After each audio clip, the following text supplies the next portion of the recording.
Assalamualaikum warahmatullahi wabarakatuh.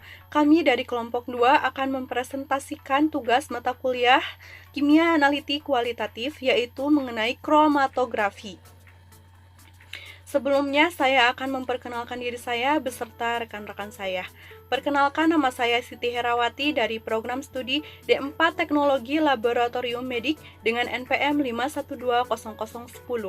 Dan di sini ada rekan saya, ada Alika Zalzabila, Amalia Rahayu, Bunga Siti, Christine, Della Puspita, Neng Radifa, Francisca, Gita, Nazilatul, Neneng Nurhayati, Rizky Nurrahman, dan Sonia Ayu. Selamat menyaksikan dan semoga bermanfaat. Untuk pemaparan akan dimulai dengan saya sendiri, yaitu mengenai pengertian kromatografi. Apa itu kromatografi? Kromatografi adalah suatu teknik pemisahan molekul berdasarkan perbedaan pola pergerakan antara fase gerak dan fase diam untuk memisahkan suatu komponen atau berupa molekul yang berada pada larutan. Nah, dari pengertian tersebut dapat kita ketahui bahwa di dalam kromatografi terdapat dua komponen penting, yaitu fase gerak yang berupa padat atau cair dan fase diam yang berupa cair atau gas. Bila fase diam berupa zat padat aktif, maka teknik ini dikenal dengan kromatografi penyerapan atau adsorption chromatography. Kemudian untuk fase diam berupa zat cair, maka teknik ini dikenal dengan kromatografi partisi atau kromatografi pembagian atau juga partition chromatography. Nah, suatu campuran pewarna dapat dipisahkan dengan teknik kromatografi karena adanya perbedaan kelarutan antara zat penyusun campuran pewarna tersebut. Selain itu, kecepatan bergerak partikel penyusun sangat dipengaruhi oleh ukuran partikel penyusunnya. Misalnya, senyawa yang lebih kecil akan lebih cepat bergerak daripada senyawa yang ukurannya lebih besar. Oke, itu untuk pengertian. Kemudian, pemaparan selanjutnya akan dibawakan oleh rekan saya mengenai prinsip dasar kromatografi. Prinsip dasar kromatografi adalah pemisahan yang didasarkan atas distribusi diferensial dan komponen-komponen cara sampel yang meliputi dua fase, yaitu fase diam dan fase gerak. Pada fase diam, dapat berupa zat padat atau zat cair yang terikat pada suatu permukaan padatan. Contohnya seperti pada kertas atau suatu absorben. Dalam fase gerak dapat berupa cairan sebagai eluen atau pelarut atau gas pembawa yang inert. Kromatografi adsorpsi. Kromatografi adsorpsi merupakan salah satu metode kromatografi yang cukup lama karena pemisahannya didasarkan pada perbedaan sifat afinitas adsorpsi dari komponen sampel pada permukaan padatan aktif. Kromatografi adsorpsi menggunakan fase gerak cairan maupun padatan yang mampu terabsorb pada permukaan fase diamnya. Kromatografi partisi merupakan teknik kromatografi yang dilakukan berdasarkan partisi zat padat di antara dua pelarut yang tidak dapat bercampur. Dalam teknik ini, salah satu di antara pelarut tersebut bertindak sebagai fase diam dan yang lainnya sebagai fase gerak. Salah satu aplikasi dari teknik ini adalah kromatografi cair-cair. Didasarkan pada partisi zat terlarut antara dua pelarut yang tidak bercampur, yaitu fase diam dan fase gerak. Fase diam adalah lapisan zat cair dan zat padat yang berperan sebagai penyangga atau penyokong. Jika fase-fase bergerak dan diam, keduanya berupa zat cair, maka akan diperoleh kromatografi zat cair-cair. Kecepatan bergerak dari suatu komponen dari campuran tidak tergantung pada kelarutannya dalam fase diam, yang berupa zat cair, sehingga senyawa-senyawa yang lebih larut akan bergerak lebih lambat turunnya dalam kolom daripada yang kurang kelarutannya. Selama bergerak, senyawa-senyawa mengalami partisi di antara dua fase, dan pemisahan terjadi karena perbedaan dalam koefisien partisi. Selanjutnya saya akan menjelaskan tentang kromatografi gas padat. Jadi, kromatografi gas padat adalah teknik kromatografi di mana fase diam berada dalam keadaan padat dan fase geraknya berada dalam keadaan gas. Fase gerak dalam teknik ini berupa gas pembawa, biasanya gas inert seperti helium atau gas yang tidak reaktif seperti nitrogen. Sedangkan fase diamnya adalah senyawa yang digunakan untuk memisahkan komponen dalam campuran. Kromatografi gas padat juga dapat digunakan untuk pemisahan komponen volatil dalam suatu campuran. Komponen volatil ini merupakan senyawa yang mudah membentuk uap. Kromatografi gas padat dapat digunakan pada suhu tinggi karena volatilitasnya yang rendah dan stabilitasnya yang tinggi. Volatilitas di sini menunjukkan seberapa mudahnya suatu senyawa membentuk uap. Kromatografi gas padat lebih efektif untuk pemisahan komponen-komponen dengan massa relatif yang rendah. Dalam teknik ini, baik campuran dan fase gerak berada dalam keadaan gas. Fase gerak dan campuran yang akan dipisahkan lalu dicampur satu sama lain. Kemudian campuran ini dilewatkan melalui fase diam padat. Fase diam diaplikasikan pada dinding bagian dalam tabung yang dikenal sebagai kolom kromatografi. Setelah itu, molekul fase diam dapat berinteraksi dengan molekul dalam fase gerak. Selanjutnya, saya akan menjelaskan tentang kromatografi gas cair. Kromatografi gas cair adalah teknik kromatografi di mana fase diam berada dalam keadaan cair dan fase gerak berada dalam keadaan gas. Dalam teknik ini, fase diam adalah cairan yang tidak mudah menguap. Fase diam ini diterapkan pada dinding bagian dalam tabung yang dikenal sebagai kolom kromatografi. Dinding bagian dalam bertindak sebagai penopang kokoh untuk fase diam. Fase gerak adalah gas inert seperti argon, helium, atau nitrogen. Fase diam diaplikasikan di dalam kolom sebagai lapisan tipis cairan. Fase cair ini sangat membantu dalam mempartisipasi komponen dalam campuran antara fase diam dan fase gerak. Teknik ini lebih menguntungkan daripada kromatografi gas padat dengan berbagai cara. Misalnya, pemisahan komponen sangat tinggi karena lapisan cairan, namun kromatografi gas cair tidak dapat digunakan pada suhu tinggi karena film cairan tipis tidak stabil dan dapat diuapkan. Saya akan menjelaskan mengenai kromatografi penukar ion. Kromatografi penukar ion adalah salah satu teknik pemurnian senyawa spesifik di dalam rautan campuran. Jenis kromatografi ini melibatkan reaksi kimia di dalam pemisahannya.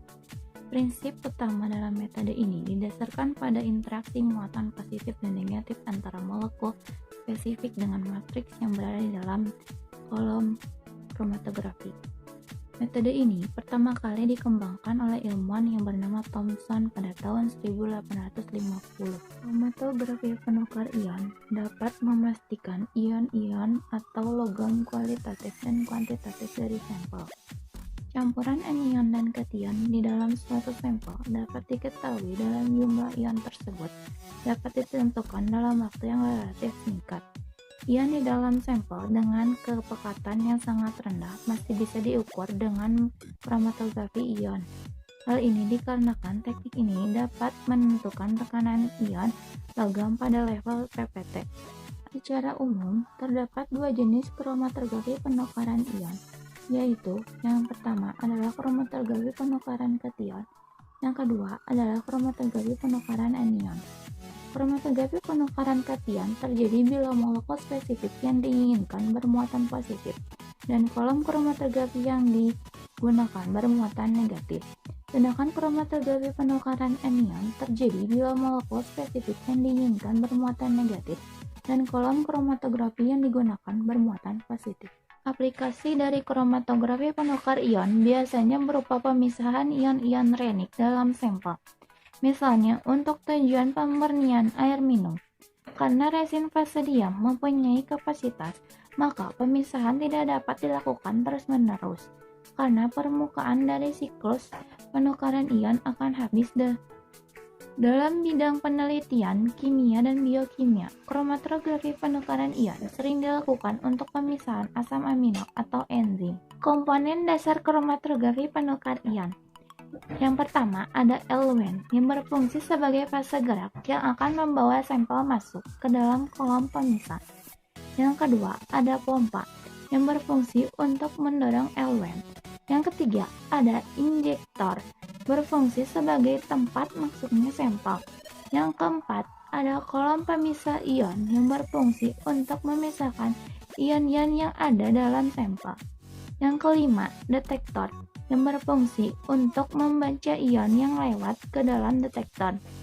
Yang terakhir, yang keenam, ada recorder data yang berfungsi untuk merekam dan mengolah data yang masuk. Kelebihan kromatografi penukar ion. Yang pertama, ada kecepatan dalam analisis sampelnya. Yang kedua adalah dapat dilakukan pemisahan berdasarkan keinginan. Misalnya kation dan anion organik saja atau kation anorganik saja. Yang ketiga adalah pendeteksian yang serempak. Yang keempat, yang terakhir adalah kestabilan pada kolom pemisahnya. Kegunaan-kegunaan dari kromatografi penukar ion adalah: yang pertama adalah untuk menghilangkan ion, yang kedua untuk mengkonsentrasikan komponen berkadar kecil, dan yang ketiga adalah pemisahan asam amino. Saya akan menjelaskan tentang kromatografi kertas. Kromatografi kertas adalah metode analitik yang digunakan untuk memisahkan zat atau bahan kimia yang berwarna, terutama pigmen. Hal ini juga dapat digunakan untuk menganalisis warna primer atau sekunder pada percobaan. Kromatografi kertas digunakan untuk memisahkan campuran dari substansinya menjadi komponen-komponennya. Karena ini kromatografi, jadi ada fase diam dan fase gerak. Fase diam untuk kromatografi kertas adalah kertas, dan fase gerak untuk kromatografi kertas adalah eluen. Prinsip kromatografi kertas: pemisahan senyawa berdasarkan perbedaan distribusi senyawa fase diam dan fase gerak, kemudian akan terpisah disebabkan adanya proses migrasi yang dinamis dalam suatu sistem yang terdiri dari dua fase. Kemudian pemisahan kromatografi kertas terjadi karena perbedaan kelarutan zat-zat dalam pelarut, serta perbedaan penyerapan atau absorpsi kertas terhadap zat-zat yang akan dipisahkan. Metode kromatografi kertas ada dua, yaitu metode menaik atau ascending dan metode menurun descending. Metode menaik dibantu oleh efek gravitasi sehingga rembesan berjalan lebih cepat. Jenis-jenis kromatografi kertas: yang pertama, kromatografi satu arah; yang kedua, kromatografi dua arah. Kromatografi satu arah menggunakan satu pelarut. Kalau kromatografi dua arah menggunakan dua pelarut yang berbeda, kemudian melalui beberapa tahap. RF atau retardation factor. RF merupakan perbandingan jarak antara migrasi komponen dengan jarak migrasi eluen. Nilai RF menunjukkan identitas sesuatu senyawa karena nilai ini karakteristik untuk suatu senyawa pada pelarut tertentu. Rumus RF sama dengan jarak dari garis awal pusat noda per jarak dari garis awal ke garis akhir pelarut. Nilai RF sangat penting dalam memaparkan dan membedakan pigmen yang satu dengan pigmen yang lainnya. Faktor yang mempengaruhi harga RF: yang pertama ada pelarut. Perubahan yang sangat kecil dari komposisi pelarut akan menyebabkan harga RF berubah. Kemudian suhu perubahan. Suhu menyebabkan perubahan koefisien partisi dan kecepatan alir. Kemudian ukuran bejana. Volume bejana mempengaruhi homogenitas atmosfer sehingga berpengaruh pada kecepatan penguapan pelarut dari kertas. Kemudian sifat campuran. Karakteristik komponen yang akan dipisahkan mempengaruhi nilai RF sebab kelarutan dalam eluen dan partisi komponen-komponen tersebut di antara fase tetap dan fase gerak berbeda-beda sehingga nilai RF masing-masing komponen akan berubah. Hal yang perlu diperhatikan dalam kromatografi kertas adalah metode, jenis kertas, jenis pelarut, bejana kesetimbangan, pembuatan sampel, waktu eludasi atau pengembangan, metode deteksi dan identifikasi. Kelebihan kromatografi kertas adalah tidak diperlukan peralatan yang teliti dan mahal, dapat diperoleh hasil yang baik walaupun dengan peralatan dan materi yang sederhana. Senyawa yang terpisah dapat dideteksi pada kertas dan diidentifikasi. Adapun kekurangannya, banyaknya permasalahan menyangkut cara pemasukan fase gerak, perampatan fase gerak, dan penggumpalan, kemudian membutuhkan waktu yang cukup lama. Kromatografi lapis tipis adalah salah satu metode pemisahan komponen menggunakan fase diam, berupa plat dengan lapisan bahan adsorben inert. Peralatan KLT menggunakan plat tipis yang memungkinkan dengan adsorben seperti silika gel, aluminium oksida, atau selulosa. Adsorben tersebut berperan sebagai fase diam. Fase gerak yang digunakan dalam KLT sering disebut dengan eluen. Contoh eluen, metanol, etil asetat, acetonitril. Adapun faktor retensi atau RF adalah jarak yang ditempuh oleh komponen lainnya dengan jarak yang dicapai oleh eluen. Rumus RF adalah jarak tempuh komponen dibagi jarak tempuh eluen. Jenis kromatografi selanjutnya yaitu kromatografi gel. Kromatografi gel memiliki nama lain Surge Eclasion Chromatography atau SEC, yang disebut juga Gel Permeation Chromatography atau GPC, Gel Filtration Chromatography atau GFC, merupakan metode kromatografi yang menggunakan partikel berpori untuk memisahkan molekul dengan ukuran yang berbeda. Kromatografi gel umumnya diaplikasikan untuk kompleks makromolekuler seperti protein dan industri polimer, terutama digunakan untuk memisahkan molekul biologis untuk menentukan bobot molekul dan distribusi bobot molekul polimer. Kromatografi gel memiliki beberapa kelebihan dan kekurangan. Kelebihannya antara lain, waktu pemisahan yang cepat dan hasil yang baik, frekuensi tajam sehingga menghasilkan sensitivitas yang baik, sedangkan kekurangan kromatografi gel yaitu hanya sejumlah frekuensi terbatas dapat diakomodasikan dengan skala waktu kromatogram yang pendek.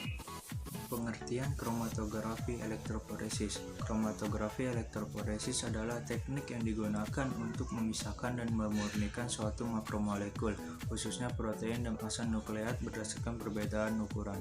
Elektroforesis merupakan metode yang paling banyak dipakai saat ini dalam percobaan biokimia dan biologi molekuler. Secara umum, elektroforesis digunakan untuk memisahkan, mengidentifikasi, dan memurnikan fragmen DNA. Di sini aku mau ngejelasin tentang percobaan bahan dan alat pada proses kromatografi. Prinsip percobaan pada praktikum kali ini adalah dengan memakai prinsip like dissolve like. Prinsip ini merupakan sebuah prinsip kelarutan di mana suatu zat hanya akan larut pada pelarut yang sejenis. Dengan kata lain, zat yang bersifat polar hanya akan larut pada pelarut yang polar juga. Dan begitu pula dengan zat nonpolar yang hanya akan larut pada pelarut yang nonpolar juga. Alat-alat yang digunakan dalam proses ini ada gelas kimia 10 ml sebagai tempat atau wadah pelarut. Ada penjepit tabung reaksi yang berfungsi untuk menjepit kertas saring yang akan diciptakan ke dalam pelarut. Ada gunting yang berfungsi untuk memotong kertas saring yang akan diukur. Penggaris berfungsi untuk mengukur ukuran kertas saring. Pensil yang berfungsi untuk membuat garis batas bawah pada kertas saring. Ada stopwatch yang digunakan untuk menghitung waktu. Ada bulb yang merupakan pasangan pipet volume untuk mengambil larutan. Ada pipet volume yang ukurannya 10 ml yang berfungsi untuk mengambil 10 ml larutan. Bahan-bahan yang dipakai dalam percobaan kali ini ada tinta spidol biru, tinta spidol hijau, dan tinta spidol merah yang berfungsi sebagai noda yang akan bergerak saat proses kromatografi berlangsung. Kertas saring sebagai tempat berjalannya noda, dan aquades yang berfungsi sebagai pelarut. Alkohol dan enheksana juga berfungsi sebagai pelarut. Fungsi perlakuan dalam percobaan kromatografi kali ini antara lain diukurnya kertas saring dengan ukuran panjang 10 cm dan lebar 2 cm berfungsi agar masing-masing kertas saring memiliki ukuran yang sama. Diberi noda pada kertas saring menggunakan tinta spidol juga untuk menentukan sampel komponennya. Dimasukkan kertas saring ke dalam gelas kimia 100 ml untuk memulai proses penguraian. Menggunakan berbagai macam pelarut yang berbeda adalah untuk dapat mengetahui sifat dan perubahan warna, dan diukur menggunakan penggaris adalah untuk mengetahui jarak yang ditempuh komponen dan pelarut setelah proses telah terjadi. Selanjutnya, saya akan menjelaskan menjelaskan langkah kerja tentang kromatografi. Langkah kerja kromatografi adalah yang pertama, dipotong kertas persegi panjang dengan panjang 10 cm dan lebar 2 cm. Yang kedua, diberi garis batas sekitar 1 cm dari batas bawah dan batas atas kertas. Yang ketiga, diberi noda atau titik spidol warna biru pada garis batas bawah. Yang keempat, dimasukkan kertas tersebut ke dalam gelas kimia yang telah diisi dengan aqueous yang tingginya sekitar 0,5 cm sedemikian rupa sehingga posisi kertas tercelup dengan aqueous. Yang kelima, biarkan hingga aqueous merembes naik selama 3 menit hingga 1 cm di bawah batas atas kertas. Ambil dan keringkan. 6. Diukur jarak yang ditempuh pelarut dan komponen-komponen noda yang terpisahkan. Yang ketujuh, dihitung harga RF dan masing-masing noda. Yang kedelapan, diulangi langkah di atas untuk tinta warna hijau dan warna merah. 9. Diulangi langkah di atas pula dengan menggunakan pelarut masing-masing alkohol dan N-heksana. Cukup sekian penjelasan dari kelompok kita. Mohon maaf bila ada kekurangan. Makasih ya yang udah nonton. Semoga bisa bermanfaat bagi kalian semua. Jangan lupa subscribe, like, and comment. Makasih.